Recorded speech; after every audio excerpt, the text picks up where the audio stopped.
Welcome back to my channel aspirants UPSC IAS. तो मैं आज आपको 28 जून 2022 के द हिंदू का एनालिसिस देने वाली हूँ।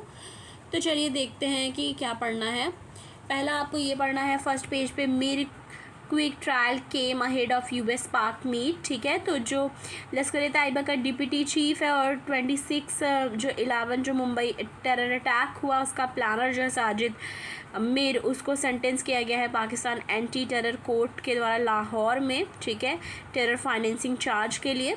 तो ये पहला पढ़ना था। उसके बाद हमें और क्या पढ़ना है देख लीजिए। इसके बाद हमें ये वाला पढ़ना है, India gig workforce to reach 2.35 crore by 2030। ठीक है, तो ये इसमें बताया जा रहा है कि सोशल सिक्योरिटी वर्क और accident insurance among NITI Aayog recommendations होगा। ठीक है, तो ये पढ़ना है ये कि सेंटर पॉलिसी है कि लिंक किया जाएगा। सेंटर पॉलिसी है कि थिंक टैंक जो है नीति आयोग, आपको पता है नीति आयोग एक थिंक टैंक है। तो इसमें बताया जा रहा है कि रिकमेंड किया जाएगा स्टेप प्रोवाइड करने के लिए सोशल सिक्योरिटी। इसमें इंक्लूड किया जाएगा पेड लीव्स, ऑक्यूपेशनल जो डिजीज़ हैं, एक्सीडेंट इंश्योरेंस और support during irregularities of work and pension plan for country gig forces. ठीक है, तो ये इस चीज़ से रिलेटेड इसमें देखना था। आगे देख लेते हैं क्या पढ़ना है। आप आ जाइए अभी पेज नंबर 6 पे। पेज नंबर 6, इसमें क्या पढ़ना है एडिटोरियल वाले पेज पे, ये देख लीजिए। इसमें ये पढ़ना है state freebies and the cost of fiscal profligacy. ठीक है, ये पढ़ना है। आगे देख लेते हैं और क्या पढ़ना है इसमें। दूसरा इसमें यह है complicated volatile the descriptors of Israel politics, ये पढ़ना है। ठीक है, इसके बाद आप आ जाइए पेज नंबर 7 पे। पेज नंबर 7 पे आप आ जाइए मोदी, इसमें पेज नंबर 7 पे आना है।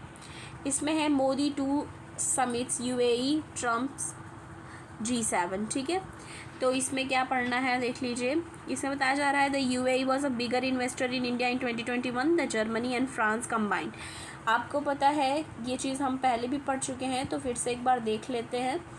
इसमें यह है कि यूएई जो है वो बिगर इन्वेस्टर रहा है इंडिया में 2021 में, जर्मनी एंड फ्रांस को कंबाइन कर ले तो यूएई बिगेस्ट इन्वेस्टर रहा इंडिया में।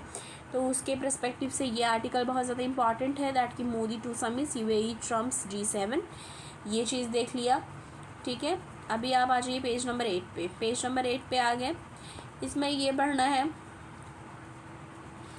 The significance of Sajid Mir convictions in Pakistan. ठीक है, अभी जो फर्स्ट पेज पे हमने पढ़ा था, जो 26/11 अटैक जो हुआ था और जो डिप्टी उसका जो लीड कर रहा था, ठीक है, लश्कर तैयबा को, उसका जो डिप्टी चीफ है। तो इसमें क्या है कि टेरर फाइनेंसिंग को लेके ये चीज़ है। साजिद मीर जो है उनको कन्विक्शन हुआ है, क्या हुआ है, किस चीज़ के लिए सेंटेंस मिला है। तो इसमें हम देख लेते हैं एज अ समरी क्या दिया गया है। इसमें देख लीजिए the convention of Sajid Mir. ठीक है, जो कन्विक्शन किया गया है साजिद मीर का, वो डिस्क्राइब किया गया US as the mastermind behind 2008 Mumbai terror attack. ठीक है, तो इसमें ये देख लीजिए कि जो 2008 में मुंबई टेरर अटैक हुआ उसके लिए इसको मास्टरमाइंड बताया गया। उसके पीछे most significant actions taken by Pakistan against Mir, और ये अभी सिग्निफिकेंट एक्शंस लिया जा रहा है साजिद मीर के खिलाफ पाकिस्तान की तरफ से। ठीक है, दूसरा क्या है, according to US treasury department in 2012 Mir trained and provide guidance to the operative involved in the attack and directed the executions of hostage taken during the operation। ठीक है, अभी इसमें देख लीजिए कि अकॉर्डिंग टू जो यूएस ट्रेजरी डिपार्टमेंट है उसके द्वारा बताया गया है 2012 में जो मिर है वो ट्रेंड कर रहा था और प्रोवाइड कर रहा था गाइडेंस। ठीक है, कैसे ऑपरेट करना है जो भी इन्वॉल्व है अटैक में, और डायरेक्टली एग्जीक्यूट करना, हॉस्टेज कैसे करना है, तो ये सारी चीज़ों उसके द्वारा कराई गई हैं। तो ये उसका मास्टरमाइंड का बताया गया। ठीक है, कि साजिद मीर मास्टरमाइंड था बिहाइंड जो मुंबई टेरर अटैक हुआ। हुआ था 2008 में। Since June 2018 Pakistan has been on the grey list of the FATF। तो आपको पता है 2018 से, जून 2018 से पाकिस्तान जो है उसको ग्रे लिस्ट में रखा गया FATF के, ठीक है।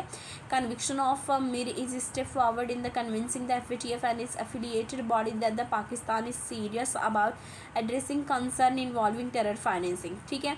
तो इसमें क्या बता रहे हैं कि ये इस तरह का जो स्टेप लिया गया है साजिद मीर के खिलाफ़, तो ये बताने के लिए और ये कन्विंस करने के लिए FATF को कि ये जो एफिलेटेड बॉडीज़ और पाकिस्तान जो है वो सीरियस है, जो भी इस तरह का इशू है एड्रेस करने के लिए, कंसर्न है इन्वॉल्विंग जो भी हैं टेरर फाइनेंसिंग में, उनके लिए एक कठोर मतलब फ़ैसला लिया जाए और उनको सेंटेंस किया जाए, ठीक है। तो ये बताया जा रहा है कि वो पाकिस्तान जो ग्रे लिस्ट में है उस चीज़ से भी अपने आप को मतलब बताने के लिए कि FATF को कि ऐसा नहीं है, पाकिस्तान सीरियस है ऐसे टाइप के जो भी चीज़ें हो रही हैं उसको एड्रेस करने के लिए, ठीक है।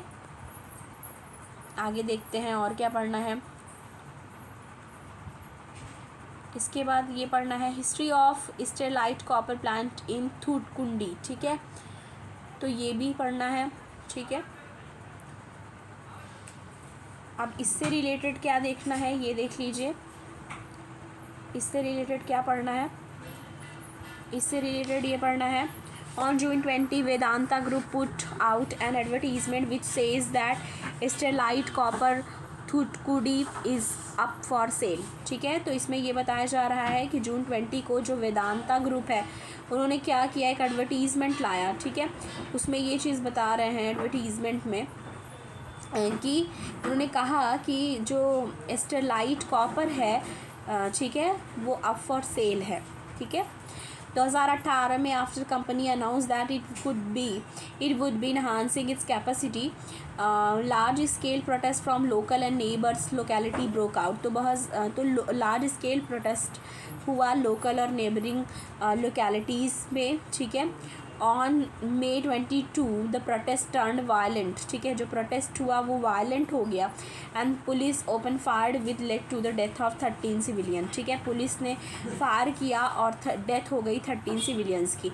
अ week later the Tamil Nadu government seal the plant. उसके बाद क्या हुआ कि तमिलनाडु गवर्नमेंट ने क्या किया, सील कर दिया उस प्लांट को, ठीक है। Since the shutdown of the plant India has shifted from being a large net explorer of refined copper two now being a net explorer of the copper, ठीक है। अभी देखिए उसके बाद क्या हुआ कि जब से शट डाउन हुआ वो प्लांट, इंडिया ने क्या किया, शिफ्ट कर दिया from being a large net exporter से रिफाइंड जो कॉपर था, now being a net importer of copper बन गया, ठीक है।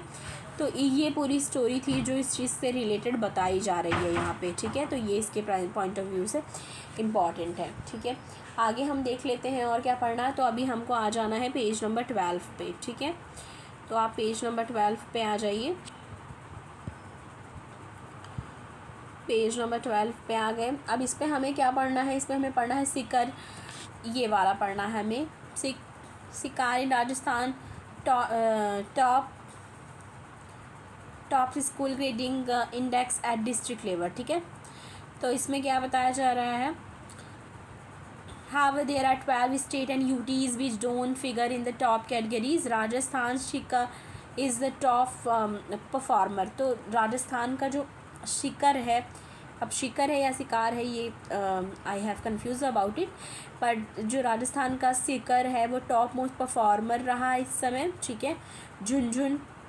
Jhunjhunu and Jaipur in the जो 1 मिनट यस तो ये देख लीजिए कि राजस्थान का जो शिकर इज़ द टॉप परफॉर्मर रहा, फॉलोड बाय उसके बाद कौन कौन से हैं, उसके बाद है Jhunjhunu and Jaipur in the union government index, ठीक है।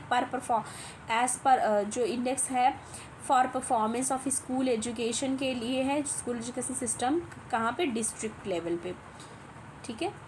तो ये चीज़ है। The Ministry of Education Performance of Grading Index for District PGID for 2019 released on Monday.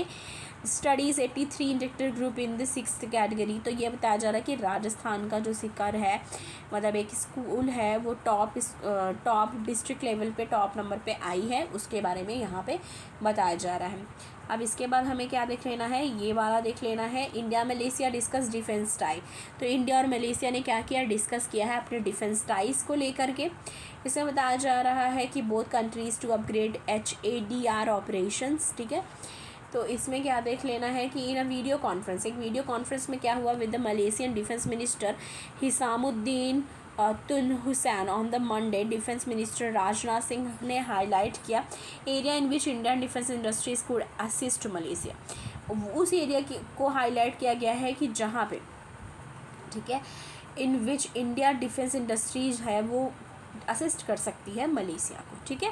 Mister Singh suggested a visit of senior officers from the Malaysia to India to a first hand experience of the facilities and product of the Indian defence industry, the defence ministry said in this statement, ठीक है। तो उन्होंने अपनी चीज़ों को दिखाया, ठीक है, और ये इस चीज़ पे है। तो मतलब कुल मिला के ये है कि इंडिया और मलेशिया ने डिस्कस किया डिफेंस टाइज को लेकर, और हाईलाइट किया गया है उस एरिया को जहाँ पे इंडिया की जो डिफेंस इंडस्ट्रीज़ हैं वो असिस्ट कर सकती है मलेशिया को, ठीक है। इसके बाद ये वाला देख लीजिए, ये भी पढ़ना है। World bank approve $250 million loan to boost India road safety, ठीक है। अब इसमें क्या बताया जा रहा है कि वर्ल्ड बैंक ने अप्रूव किया है $250 मिलियन का लोन, किस चीज़ के लिए, बूस्ट करने के लिए इंडिया की रोड सेफ्टी को, ठीक है।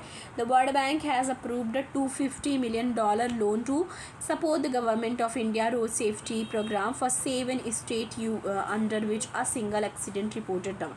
अब ये कहाँ की बात की जा रही है, 7 स्टेट्स को लेके बात की जा रही है, ठीक है। 7 state under which a single accident reported number will be set up for the better managed post crash event, ठीक है। अभी इसमें बताया जा रहा है the India state support programme for road safety finance by the world bank, इसको finance किया जाएगा वर्ल्ड बैंक के द्वारा। विल बी इम्प्लीमेंटेड इन, कहाँ कहाँ इम्प्लीमेंट किया जाएगा, आंध्र प्रदेश में, गुजरात में, उड़ीसा में, तमिलनाडु में, तेलंगाना में, उत्तर प्रदेश में एंड वेस्ट बंगाल में, ठीक है। तो 7 में कौन कौन सा है, आंध्र प्रदेश, गुजरात, उड़ीसा, तमिलनाडु, तेलंगाना, उत्तर प्रदेश एंड वेस्ट बंगाल। The $250 मिलियन variable spread loans from the international bank for reconstruction and development, IBRD की बात की जा रही है यहाँ पे, ठीक है। तो IBRD का फुल फॉर्म आपको यहाँ से देख ही लिया होगा आपने, क्या है IBRD का full form, international bank for reconstruction and development, ठीक है। मैच्योरिटी ऑफ 18 ईयर्स का होगा ये, ठीक है। दिस जो पीरियड है 5.5 ईयर यानी कि, ठीक है। तो ये चीज़ भी हमने देख लिया यहाँ पे। आगे देखते हैं और क्या पढ़ना है। अब आपको आ जाना है पेज नंबर 13 पे। पेज नंबर 13 पे ये पढ़ना है, सेंटर में रेज स्मॉल सेविंग रेट, ठीक है। तो इसमें सेंटर में रेज स्मॉल सेविंग रेज, इसमें बताया जा रहा है कि इकोनॉमिस्ट जो site raising G sec government security yield to which such a rate are linked a season for optimum. Government security yield से रिलेटेड यहाँ पे बात करी जा रही है, ठीक है। तो ये चीज़ ध्यान में देनी है। आगे देख लेते हैं क्या पढ़ना है। इसके बाद ये पढ़ना है, NATO to raise responses force from 40,000 to 3 lakh troops. तो नेटो ने रेज किया है रिस्पॉन्स पर force for the 40,000 to 3 lakh troops के लिए। इस new strategic concept for focus on Russia and China, ठीक है। ये न्यू स्ट्रेटजिक कॉन्सेप्ट है जो फोकस करेगा रसिया एंड चाइना पे। तो आज के द हिंदू के एनालिसिस में आपको इतना ही पढ़ना है, और आपको द हिंदू का जो मैं आपको बताती हूँ कि कौन कौन सा इंपॉर्टेंट है, कौन सा आपको पढ़ना चाहिए, कौन सा नहीं। तो आपको अगर वो चीज़ सही लगती हो तो प्लीज़ वीडियो को लाइक करिएगा, ज़्यादा से ज़्यादा शेयर करिएगा, और अगर आप चैनल पे नए हैं तो सब्सक्राइब करना मत भूलिएगा, और इतने भी पुराने हैं वो देखिए और लाइक करिए और शेयर करिए। Thanks for watching.